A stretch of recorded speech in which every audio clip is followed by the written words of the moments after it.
আসসালামু আলাইকুম ওয়া রাহমাতুল্লাহি ওয়া বারাকাতুহু। আজকে কেন্দ্রীয় শহীদ মিনারে বাংলাদেশ একত্রিত হয়ে বলছে বাংলাদেশের জাতিসত্তা অখণ্ডতা রক্ষার জন্য মৃত্যুভয়হীন চেতনার অতন্ত্র প্রতীক হচ্ছে ওসমান হাদি। শুধু একটি মানুষ নয়, শুধু ইনকিলাব মঞ্চের মুখপাত্র নয়, তিনি হচ্ছেন ভারতীয় আধিপত্যবাদ বিরোধী জনতা ঐক্যের প্রতীক। আমরা আজকে তার পক্ষে এখানে একত্রিত হয়েছে। একটা কথা বলতে চাই, প্রধান নির্বাচন কমিশনার সাহেবের বক্তব্যে সবাই নিন্দা করেছেন। কি করে আপনি বলতে পারলেন এটা বিচ্ছিন্ন ঘটনা?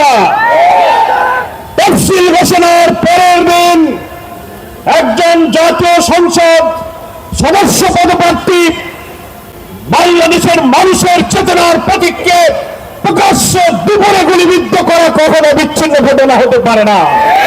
আপনি বাংলাদেশের মানুষের সংস্কৃতি, জাতিসত্তা, মূল্যবোধ সম্পর্কে যদি ন্যূনতম ধারণা থাকে তাহলে বুঝতে হবে বাংলাদেশকে ভারতের করদ্রাজ্য যারা বানাতে চায়, আমাদেরকে যারা সেবাদল বানাতে চায়, এই দেশকে গ্রাস করার পরিকল্পনার অংশ হচ্ছে হাদির উপরে আক্রমণ।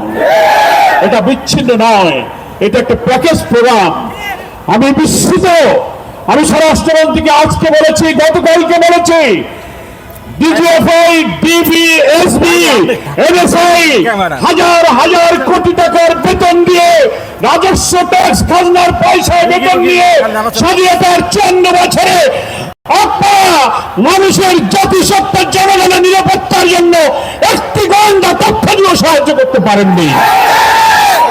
তা না হলে তার উপর আক্রমণের 2-3 দিন আগের থেকে সে বলছে আমার জীবনের নিরাপত্তা নেই, আমি নিরাপত্তাহীনতায় ভুগছি, আমি গুলিবিদ্ধ হতে পারি, আমি দুঃখ নেই, আমি গুলিবিদ্ধ হলে তোমরা বিচার করে আমার ছেলেটাকে তোমরা দেখে রেখো। এত কথা হলো মিডিয়াতে, সোশ্যাল মিডিয়াতে, ইন্টেলিজেন্স সবাই যাওয়ার পরেও তার নিরাপত্তায় গোয়েন্দা সংস্থা কি ব্যবস্থা গ্রহণ করেছে? এই যে ইন্টেলিজেন্স ফেলিয়ারের জন্য সরকারকে জবাব দিতে হবে। আমি এই কথা বলে শেষ করতে চাই, মাননীয় প্রধান উপদেষ্টা, আপনার দায়িত্ব নেওয়ার পর যতগুলো হত্যাকাণ্ড ঘটলো জুলাই এবং ফ্যাসিবাদ বিরোধী আন্দোলনের সাথে আমরা যাচ্ছিলাম, তাদের উপরে আক্রমণ হলো, আপনি বারবার জাতীয় ঐক্য অটুট রাখতে বলেছেন, জুলাইয়ের চেতনাকে ধরে রাখতে বলেছেন। সেটা তো আমরা করছি, আমরা ঐক্যবদ্ধ, কিন্তু আপনার সরকার ব্যর্থ হয়েছে এই কারণে যে আপনি একটা ফ্যাসিবাদের অস্ত্রধারী ধর্ষকদেরকে গ্রেফতার করতে পারেননি। আমরা আজকে দাবি জানাতে চাই, রাজধানীর ঢাকা থেকে বাংলাদেশের গ্রামে গঞ্জে, শহরে নগরে বন্দে প্রত্যেকটি থানায় আপনার পুলিশ অফিসাররা জানে সশস্ত্র অস্ত্রধারী কারা, তাদের তালিকা থানায় আছে, অবিলম্বে তাদেরকে গ্রেফতার করুন। আমরা জুলাই যোদ্ধা আমাদের প্রিয় ভাই ওসমান হাদির আশু আরোগ্য কামনা করি, হায়াতে বাড়ি আল্লাহর কাছে আমরা মুনাজাত করি, আল্লাহ বাংলাদেশের মানুষের জাতীয় স্বাধীনতা সার্বত্ব আমাদের মূল্যবোধের জন্য আজকে হাদির সবচেয়ে অনিবার্য প্রয়োজন। আল্লাহ তুমি আমাদের ওসমান হাদির নেক হায়াত দিয়ে তুমি তাদেরকে আমাদের মাঝে ফিরিয়ে দাও। আজকে ইনকিলাব মঞ্চের সঙ্গে বাংলাদেশ এসে দাঁড়িয়েছে। মনে রাখতে হবে, নির্বাচনকে বানচাল করার প্যাকেজ প্রোগ্রামের মধ্য দিয়ে এই দেশকে ভারতীয় আধিপত্যবাদের করদ্রাজ্য বানানোর এই চেষ্টা আমরা কখনো সফল হতে দেব না। আজকে মৃত্যুদণ্ডপ্রাপ্ত পলাতক আসামি হাসিনাকে যারা আশ্রয় দিয়েছে, হাতির উপরে গুলি করে ভারতে পালিয়ে যাওয়ার সুযোগ যারা দিয়েছে, তারা বাংলাদেশের নির্বাচনকে সুষ্ঠু করতে দেবে না।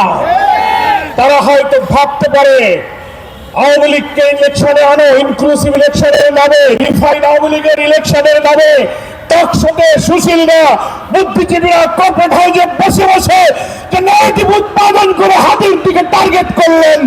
এই সন্ত্রাসের বিরুদ্ধে আজকে এই জনসভা প্রতিরোধের যে আওয়াজ তুলেছে, গোটা জাতিকে ঐক্য গড়ে তুলতে হবে।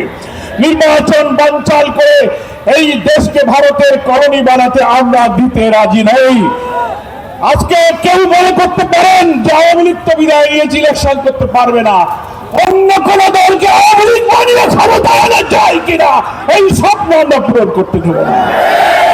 আজকে এই সন্ধ্যায় ওসমান হাদির জন্য আবারও তার দীর্ঘ হায়াত কামনা করে গোটা জাতিকে ফ্যাসিবাদ বিরোধী সংগ্রামে জাতীয় ঐক্যের উপর দাঁড়িয়ে আসুন আমরা আমাদের জাতিসত্তাকে অখণ্ডতাকে রক্ষা করি সেই আহ্বান জানিয়ে বাংলাদেশ জামাত ইসলামীর সংগ্রামী আমির ডাক্তার শফিকুর রহমানের পক্ষ থেকে আজকের এই সমাবেশে সংহতি প্রকাশ করে আমি আমার বক্তব্য শেষ করছি। আল্লাহ হাফেজ। বাংলাদেশ জিন্দাবাদ।